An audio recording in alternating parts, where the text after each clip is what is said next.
Funds लेकर, ये भी भारी फंड्स लेकर ये दाढ़ियां बना के जो बैठे हैं और इस तरह के बयान दे रहे हैं ना, ये भी भारी फंड्स लेते हैं।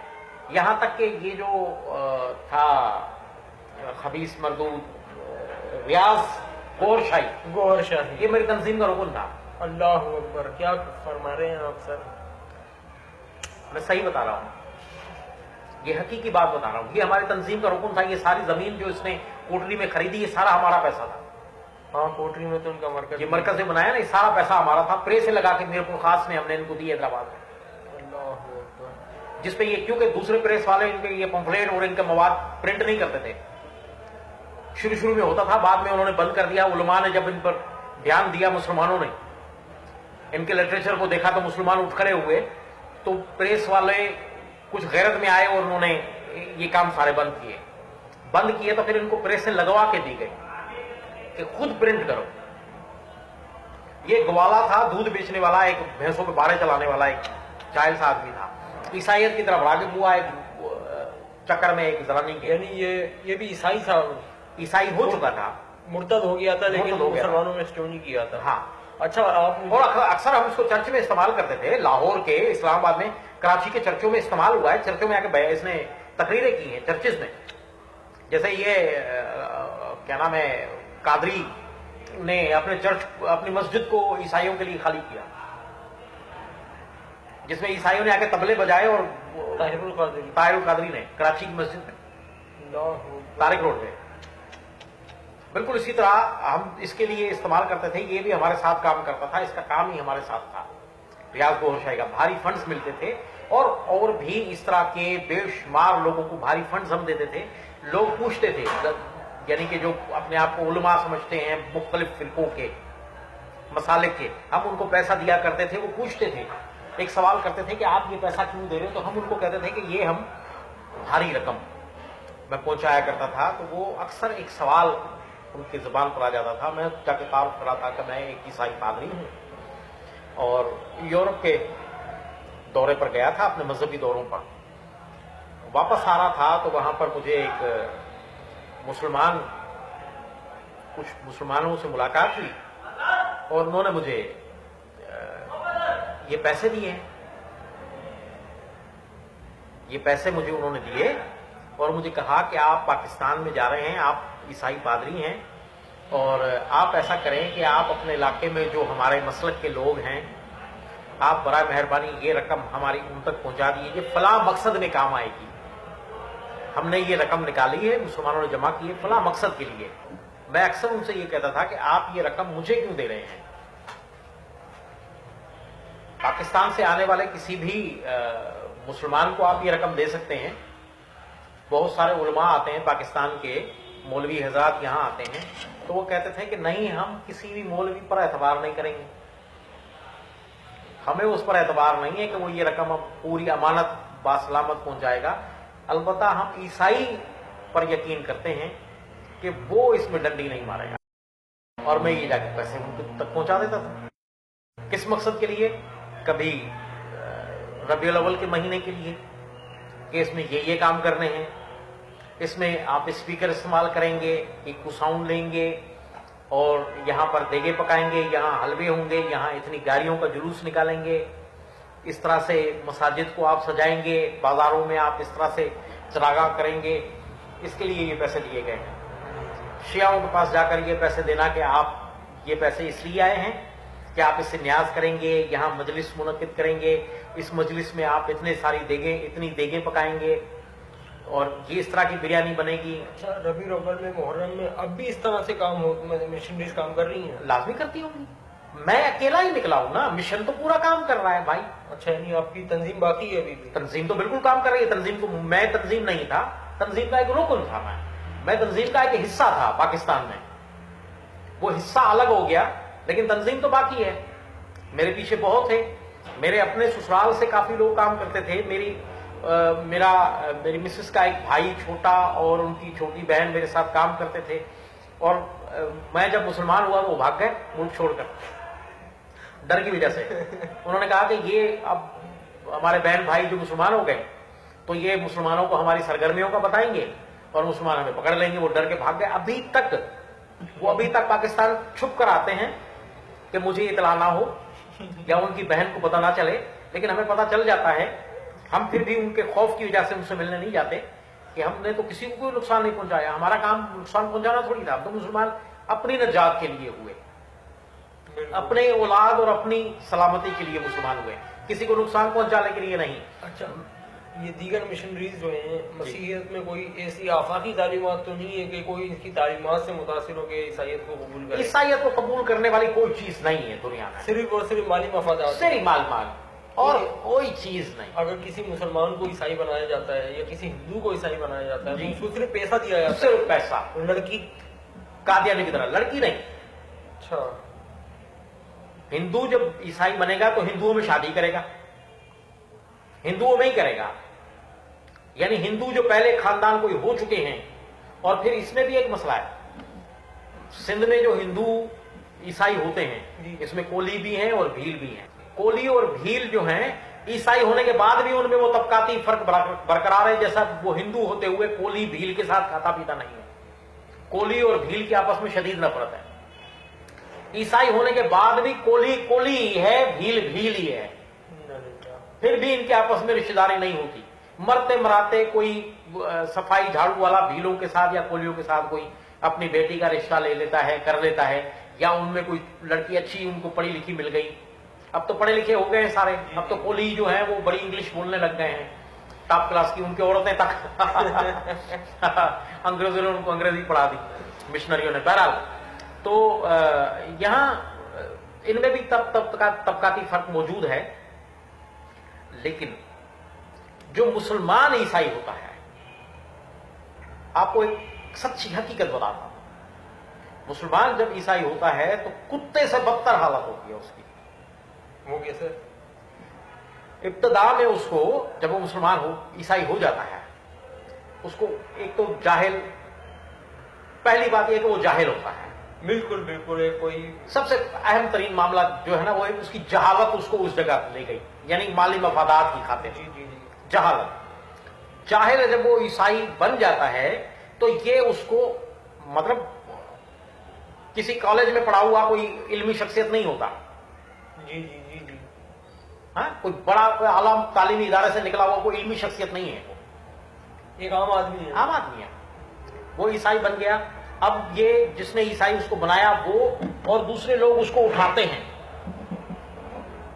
उसको अपने साथ मिलाते हैं, चर्चेज में मुख्तलिफ जगहों पर उनको लेके जाते हैं और वहां जाकर उसके प्रोग्राम्स करवाते हैं कि फलां जगह पर हमारे पास ये बंदा मुसलमानों से कन्वर्ट हुआ है, अब इसकी गवाही होगी, ये गवाही देगा अपनी, मुसलमानों में जाकर, ईसाइयों में जाकर। जी जी, वो धड़ाधड़ ईसाइयों में उसको इस्तेमाल करेंगे, चर्चों में, हर चर्च उसको पकड़ पकड़ के ले जाएगा अपने पास, और और भारी चंदा मिलता है उधर। इस बुनियाद पर भारी रकम फंड्स मिलते हैं लोगों को। अच्छा, लोग घरों से बहुत सारा पैसा पादरियों को देते हैं, कपड़े देते हैं, पता नहीं क्या कुछ उसको मिलता है, बंदे की इमदाद के लिए, बंदे की इमदाद के लिए लेकिन वो पादरी खा जाते खाते हैं, हैं। पादरी खा जाते हैं, कुछ उसको भी देते हैं ताकि वो खुश भी रहे और चलता भी रहे। भला कुछ नहीं मिलेगा तो कैसे चलेगा, हाँ? तो उसको कुछ देते भी रहो। चंदा भारी होता है, चंदे का 1/4 हिस्सा उसकी तरफ जाता है, 3 हिस्से जो है वो पादरी के बोझे में चले जाते हैं। इस तरह से ये सिलसिला एक अरसे तक चलता है, यानी कुछ चंद माह तक। अब चंद माह तक जो कमा लेते हैं ना सारे, और पूरे 1 इलाका, 2 इलाके, 3, 4, 5 शहरों में वो मारूफ हो गया, गवाही उसने दे दी, अब उसके बाद ये किसी का भी रिश्तेदार नहीं है। अच्छा, बेयारो मददगार छोड़, अब वो बेयारो मददगार, अब अपनी जगह वो खुद बनाएगा। अब वो धक्के खाता फिरेगा, कभी उस घर में, कभी उस घर में, कभी उस घर में, कभी उस फैमिली के पास, कभी उस फैमिली के पास, कभी उस फैमिली के पास। 2 दिन इधर है, 4 दिन उधर है, 3 दिन इधर है। अगर वो अपने तौर पर पैरों पे खड़ा नहीं हो सका तो वो जलील, खज्जल और ख्वार होगा। पादरी बहुत कम ऐसे लोगों को बनाया जाता है और सालों तक, वो बरसों तक धक्के खाता फिरेगा, ना शादी होगी, ना ब्याह होगा, लुच्चा लफंगा फिरता रहेगा। और आखिर में अगर कुछ उसको कोई दाव लग गया तो आखिरकार किसी की जनानी को, लड़की को या किसी की बीवी को लेकर भाग जाएगा ईसाई की। ये अक्सर हुआ है। تو ہوتا ہے نہیں بے شمار کیسز ہیں یہ کہ وہ عورتوں کو لے کے بھاگ گئے. آخری طور پر کہتا ہے کہ چل بھائی اتنا تو میں نے کما لیا اب تم سے کچھ تو لے لوں.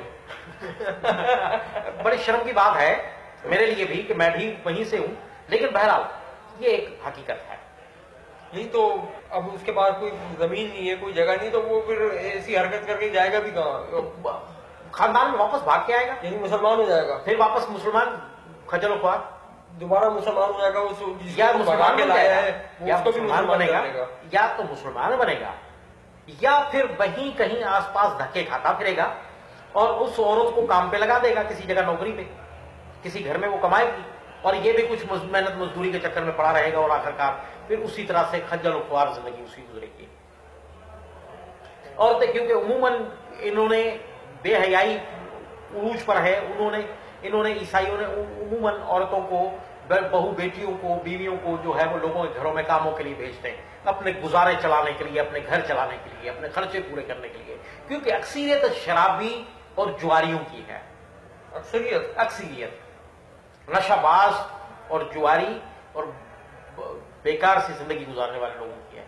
تو اس طرح سے اسی لیے تو آپس میں بھی ایک دوسرے کو چوڑا بولتے رہتے ہیں کہ چوڑوں کے کام جو ہوتے ہیں نا وہ یہی ہوتے ہیں, نشہ بازی. ایک دوسرے کو اور چوڑیا, یہ عام محاورہ ہے, ایک دوسرے کو بولتے رہتے ہیں کیونکہ ایک دوسرے کو جانتے ہیں. اس لیے اکثر ان کی عورتیں مجھ ترس آتا ہے ان عورتوں پر, ان بہو بیٹیوں پر, ان ساروں پر ترس آتا ہے کہ وہ بیچاری سارا دن صبح ان کا ناشتہ تیار کر کے, ان کی ساری خدمت گھر کی کر کے, پھر لوگوں کے گھروں میں جا کے خجل ہوتی ہیں, خوار ہوتی ہیں, دھکے کھاتی ہیں اور عزتیں گنواتی ہیں اور پتہ نہیں کیا کچھ ہوتا ہے. لیکن بہرحال یہ زندگیاں گزارتے ہیں. تو وہ جو مسلمان ہو جاتا ہے وہ بھی آخرکار اسی چکر میں آ جاتا ہے. بہت سارے جو ہے وہ واپس ہو جاتے ہیں جب کچھ نہیں ملتا, یعنی کوئی لڑکی بھی نہیں حاصل کر سکتے, تو پھر آخرکار گھر کو لوٹتے ہیں, لوٹ کے بدھو گھر کو آئے والا معاملہ بن جاتا ہے. اور پھر گھر والوں میں بھی کوئی عزت نہیں رہتی اس کی باقی, کیونکہ سب کو پتا ہوتا ہے محلے میں ذلیل و خوار ہو جاتا ہے. اگر وہ صحیح طریقے سے واپس توبہ کر کے تائب ہو کر کوئی نماز پڑھے تو ٹھیک ہے, ورنہ تو وہ خالی خراب زندگی ہے. اس طرح بے شمار کیسز ہیں. تو مشنریز جب مسلمانوں میں اتنا کام کر رہی ہیں تو وہ مسیحیوں کو, اپنی کمیونٹی سسٹم کو اسٹرانگ کیوں نہیں کرتی؟ بات یہ ہے کہ یہ پلان کا حصہ ہے یورپ والوں کا, انگریزوں کا. یہ بھی ان کی کمائی کا ذریعہ ہے. وہ کیسے؟ یہ یورپ سے جتنے مشنری آتے ہیں وہ بھاری فنڈز لے کر وہاں سے آتے ہیں, ٹھیک, اور وہ سالے جو فنڈز لے کر آتے ہیں تو وہ ادھر اس کا ایک حصہ بھی خرچ نہیں کرتے, سب کھا جاتے ہیں. سب کھا جاتے ہیں. اور ان کو غریب رکھنا ہے, ان کو ذلیل و خوار رکھنا ہے, جس کی بنیاد پر ان کو مظلوم طبقہ ظاہر کر کے وہ وہاں مال کھاتے رہے. یہ بڑی سوچی سمجھی ایک بین الاقوامی سازش ہے جس میں یہ گرفتار ہے قوم پوری. یہاں جتنا بھی مسیحیت کا جو غریب طبقہ ہے, جی, یعنی جو غربت کی زندگی یا سطح غربت سے بھی نیچی زندگی گزار رہے ہیں, وہ ایسے نہیں ہوتے جب تک چرچ نہیں چاہے. یعنی ساری چرچ کا ایجنڈا ہے کہ ان کو جو ہے نیچے ہی رکھنا ہے, اوپر کبھی نہیں آنے دینا. اوپر کیوں آنے دیں گے ان کو؟ اچھا, جو مسیحیوں نے جو سیاسی تنظیمیں بنا رکھی ہیں, وہ سیاستدان بھی وہی تو ہیں. انہوں نے ان مشنریوں سے سیکھا ہے کہ مال کیسے بٹورا جائے, کمایا کیسے جائے. ان کو ہم غریب طبقہ ظاہر کریں گے, دکھائیں گے, مظلوم, مرے ہوئے, گرے ہوئے لوگ بتائیں گے, بھوکے ننگے ان کو دکھائیں گے, تو ہی تو ہمیں باہر سے فنڈز ملیں گے. یہ سیاستدان بھی بھاری فنڈز لیتے ہیں باہر سے. یعنی جس طرح یہ جے سالک جو تھا, جے سالک ایک تنظیم تھی اس کی, جے سالک کی ایک سیاستدان, اس نے ساری زندگی کیا تھا, یہ جے سالک خود کیا تھا, پاؤڈر بیچتا تھا, پرکلی ہیٹ پاؤڈر بنا کے گھر میں. جی میں اس کا گواہ ہوں. باپ جھاڑو دینے والا تھا, ماں جھاڑو دینے والی تھی, پرکلی ہیٹ پاؤڈر بیچتے تھے. یہ سائیکل پر چڑھ کر کیریئر پر سامنے کھوکھے میں رکھ کر یہ گلیوں میں آوازیں لگا کر بیچا کرتا تھا. یہ وہ ہیں جب ان کو پیسہ آ گیا انہوں نے اپنی قوم کو بھول گئے, اس کو اسی جگہ رہنے دیا, تعلیم سے دور, بھوکے ننگے. باپ جھاڑو دینے والا ہے, بچہ جھاڑو دینے والا بن گیا. یعنی جیسے اگر کوئی شخص مسیحیت میں کوئی سیاسی لیڈر ہے ان کا, تو اگر وہ عوام کے اندر جا بھی رہا ہے تو اس کے صرف اپنے مفادات ہیں, پیسے کے مفادات ہیں, اس کو لوگوں سے کوئی ہمدردی نہیں ہے. کوئی ہمدردی کس قسم کا ہمدردی؟ اور اگر کوئی شخص کسی مسیحی سیاسی جماعت سے جڑتا ہے تو وہ بھی مالی مفاد کے لیے جڑتا ہوگا، تو کیا اس کو آگے آنے دیتے ہیں؟ کوئی کسی جگہ پہ بھی کسی کو آگے آنے کی ضرورت نہیں ہے، جو جہاں ہے وہی ہے، جو جہاں ہے وہ وہیں رہے گا۔ ان کا آخری جو زور چلتا ہے نا، مسیحی کہلانے والے جو عیسائی بیچارے، جو تھوڑا سا پڑ گیا اپنے طور پر کوشش کر کے ہاتھ پاؤں مارے پڑ گیا، اس کا آخری زور کیا چلتا ہے؟ وہ پادری بن جاتا ہے خود ساختہ۔ مشنوں میں پادری الگ ہوتے ہیں، مشنوں والے بھی اپنے پسندیدہ لوگوں کو چنتے ہیں، ان کو سیمنری میں بھیجتے ہیں، ان کو پڑھاتے ہیں۔ ایک ہوتا ہے رجسٹرڈ پادری اور ایک ہوتا ہے غیر رجسٹرڈ ایک پادری۔ غیر، یہ عام طور پر جو عام پڑھے لکھے لڑکے بیچارے پھر کچھ نہیں بن پاتا، کوئی نوکری اچھی نہیں مل پائی، کوئی کوشش نہیں کی انہوں نے، خود سے بھی کوششیں نہیں کرتے، زیادہ تر احساس کمتری میں مبتلا ہوتے ہیں، پھر وہ کچھ نہیں کر پاتے، تو آخرکار آخری جو کام اس کے لیے بچ جاتا ہے وہ یہ کہ بائبل اٹھائی، آؤ بہن جی دعا کریے، آؤ بھائی جی دعا کریے، بس وہ پادری بن جاتا خود ساختہ۔ چند دن چرچ میں جائے گا، پادری کے ساتھ جڑا رہے گا، کچھ سیکھتا رہے گا، سمجھتا رہے گا، کچھ داؤ پیچ، اس کے بعد اچھا، جیسے اگر وہ شخص پادری بن گیا تو پھر وہ باہر سے کیسے، باہر کی مشنری سے کیسے کانٹیکٹ کر سکتا ہے اپنی جب تنظیم یہاں پر وہ بنانے کے ہلکا لیے؟ بنا لیتا ہے نا، یہاں ہلکا بنا لیتا ہے، جی جی، جب نوجوان طبقے کو، لڑکے لڑکیوں کا ایک ہلکا بنا لیتا ہے، 50-60 بندے اس نے جمع کر لیے نا، تو ان پر مشنریوں کی نگاہ خود پڑ جاتی ہے۔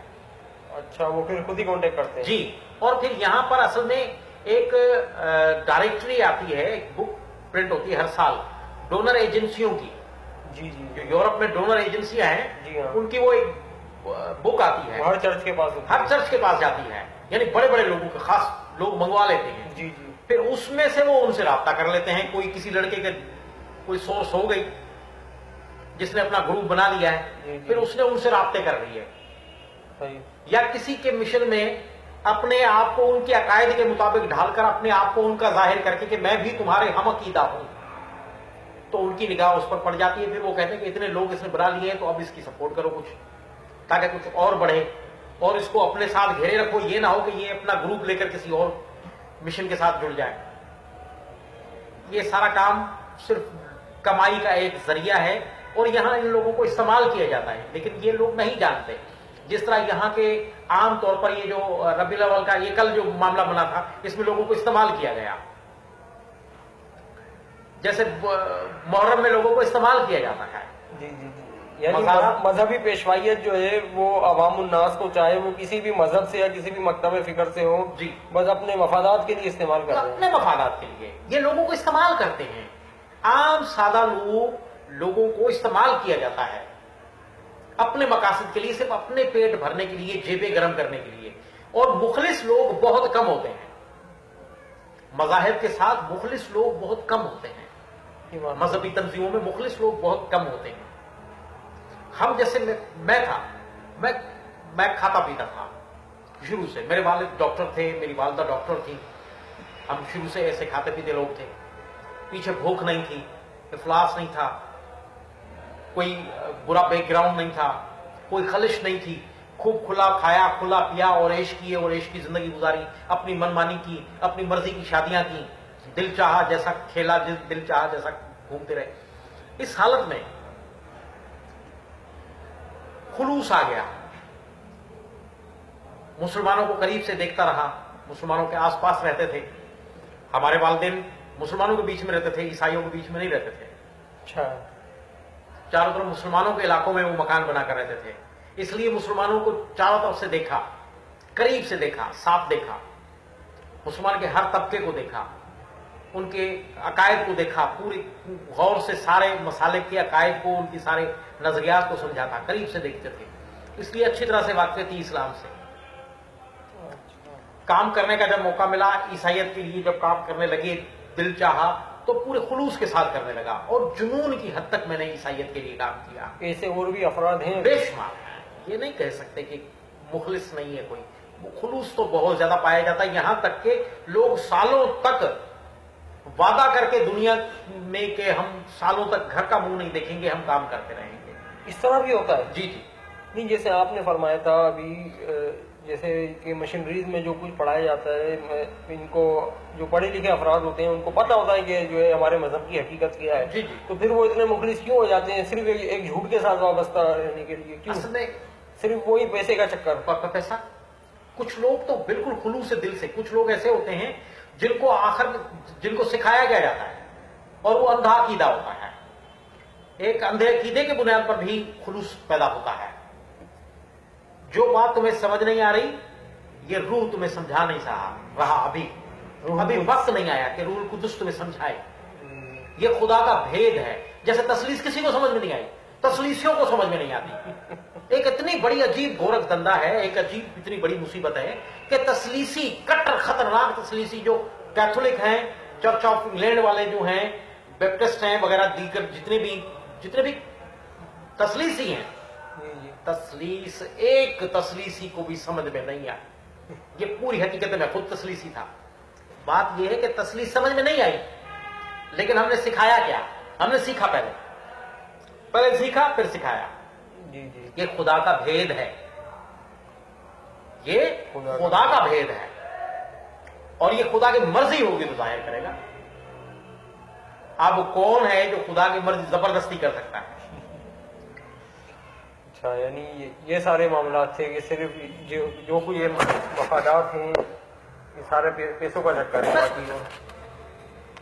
और फिर अंधा अकीदा कि खुदा का भेद, यानी बस बेवकूफ बनाना लोगों को। जैसे वो साला वो क्या विलियम मैकडोनल्ड, उसने अपने तफसीर में क्या लिख दिया? जी आप वो गौर तो करें ना, बहुत सारी जगह पे उसने है यही लिखा है कि खुदा का भेद है, खुदा का भेद है ना, बरमला लिख दिया है। आम आदमी पढ़ेगा तो कितना अजीब सा महसूस होता है, लेकिन क्योंकि अकीदा अंधा है ना, अकीदा होता ही अंधा है ज्यादातर। जी।